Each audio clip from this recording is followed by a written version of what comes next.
I had just transferred to Briarwood High in Pennsylvania as a junior. Starting fresh at a new school in the middle of high school is rough. Everyone already had their friend groups. Lunchtime was the part I dreaded the most. Juniors weren't allowed to leave campus for lunch, and I didn't know anyone. The cafeteria was packed. Every table was filled. I felt my anxiety rising until I noticed one table in the corner with just 2 guys sitting there. They looked up when I approached, and I nervously asked if I could sit. One of them nodded and said, "Sure." Their names were Julian and Marco, identical twins. They looked mixed, maybe Latino butte, spoke without accents. They were chill, and I relaxed a bit as we talked. They even invited me to hang out that night near the local cemetery, claiming there was a quiet lake nearby. It sounded strange, but I didn't want to miss a chance at making friends.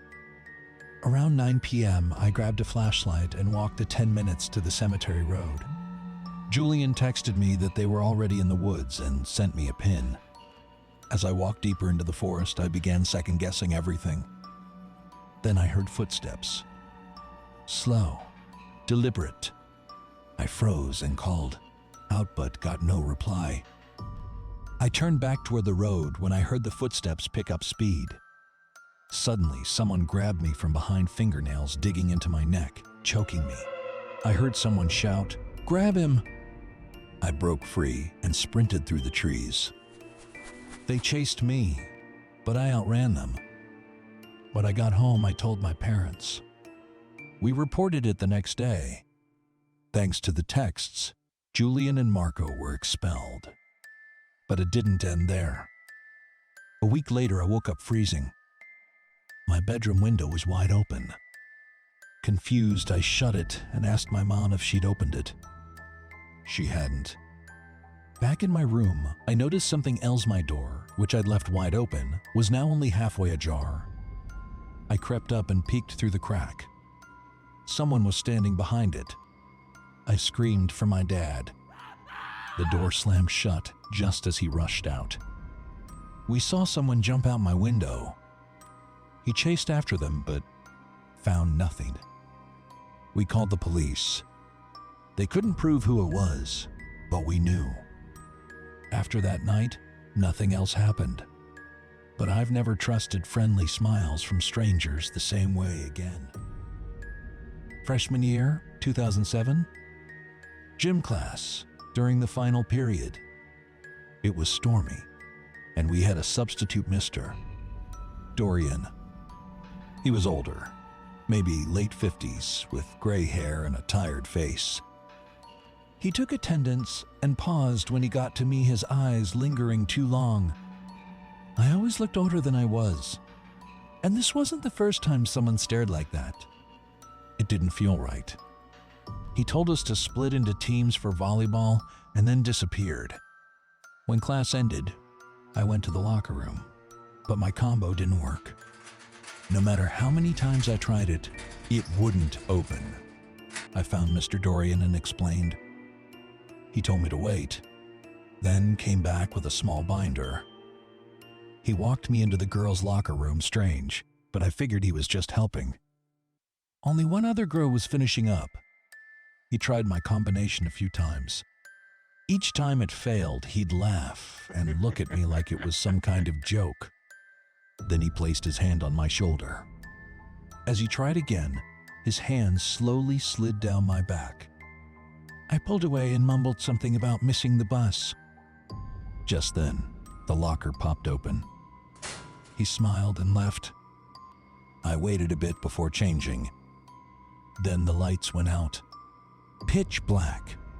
I pulled on my clothes quickly and started walking toward the exit. I had to walk through 2 aisles of lockers. When I reached the end and turned to check the other direction, he was there, peeking around the corner. I ran. He shouted, "Wait! It's not what it looks like!" But I didn't stop. I didn't stop until I was off school property, soaked in rain. I never told anyone. Not because I didn't want to, but because I was scared no one would believe me. In high school, I was part of the band. Our teacher, Mr. Reed, let students make up mist lessons by practicing in the music department's basement storage rooms. It was always a little creepy down there, low ceilings, dim lights, and silence. I brought my saxophone during lunch, chose a small room, and sat down. I didn't plan to actually practice. I just opened a game on my phone. Then, the lights went out. I stood up, flicked the switch, nothing. I peeked into the hallway. Total darkness. I used my phone light to look around. Down the hall, I saw a storage room door open. Something was being dragged inside like a plastic bin scraping across the floor. I turned off my phone light and backed into my room, shutting the door quietly. I didn't know what was going on, but it didn't feel right. After what felt like forever, I cracked the door open. I crept toward the stairs, but I heard something again. I ducked into the nearest open room. Inside, it was pitch black. But then I felt it. Someone else was in the room.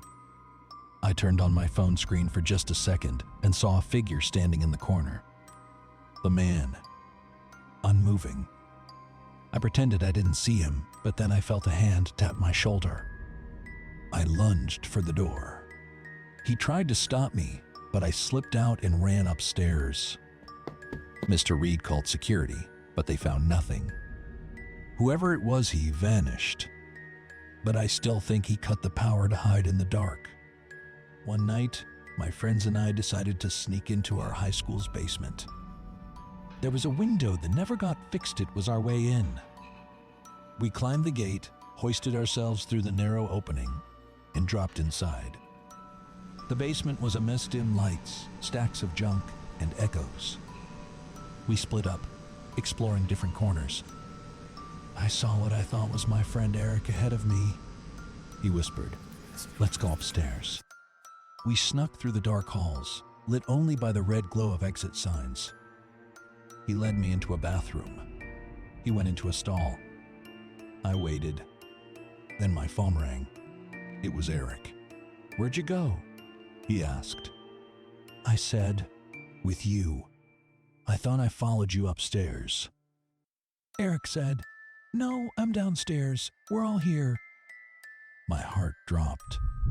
Then the stall door creaked. I looked up. Someone was staring down at me. A stranger. I screamed and ran out. I heard the stall slam behind me. I raced back to the basement, yelling for my friends. We climbed out the same window. Outside, we turned to look backhand in one of the windows. Someone was watching us. Hands pressed to the glass. We never figured out who it was. We never went back.